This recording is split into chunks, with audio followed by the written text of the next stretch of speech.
নমস্কার, তিয়াশা রান্নাবান্নাতে আপনাদের সবাইকে স্বাগত। আজকে শেয়ার করব মোচার ঘন্ট রেসিপি। এটা একটু আমি অন্যরকমভাবে বানিয়েছি। এইভাবে যদি আপনারা না বানিয়ে থাকেন তাহলে কিন্তু একবার ট্রাই করতে পারেন। খেতে কিন্তু খুবই ভালো লাগে।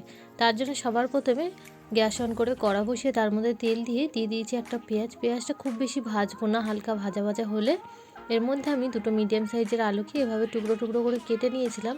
আলুটা দিয়ে দিলাম, স্বাদ মতো নুন দিয়ে এটাকে কিন্তু একটু ভাজা ভাজা করে নেব। আলুটা পেঁয়াজের সাথে দিয়ে খুব একটু ভাজা ভাজা করে নিয়েছি।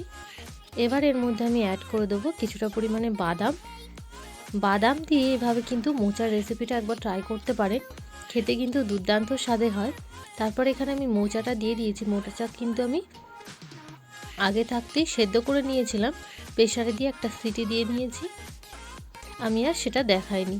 তো তারপরে মোচাটা দিয়ে ভালো মতো নাড়িয়ে চাড়িয়ে এখানে দিয়ে দিলাম হাফ চামচ মতন আদা বাটা।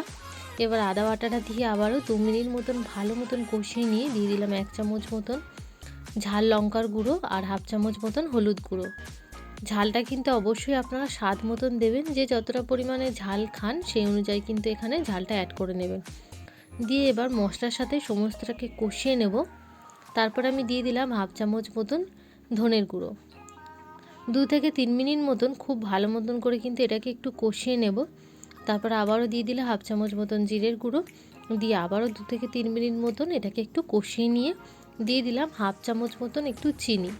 মোচাতে কিন্তু একটু চিনিটা দিলে স্বাদটা খুব সুন্দর ব্যালেন্স হয় আর খেতে কিন্তু দারুণ টেস্টি হয়।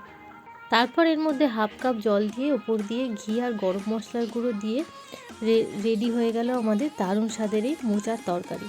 যদি রেসিপি ভালো লাগে অবশ্যই লাইক, কমেন্ট, সাবস্ক্রাইব করবেন।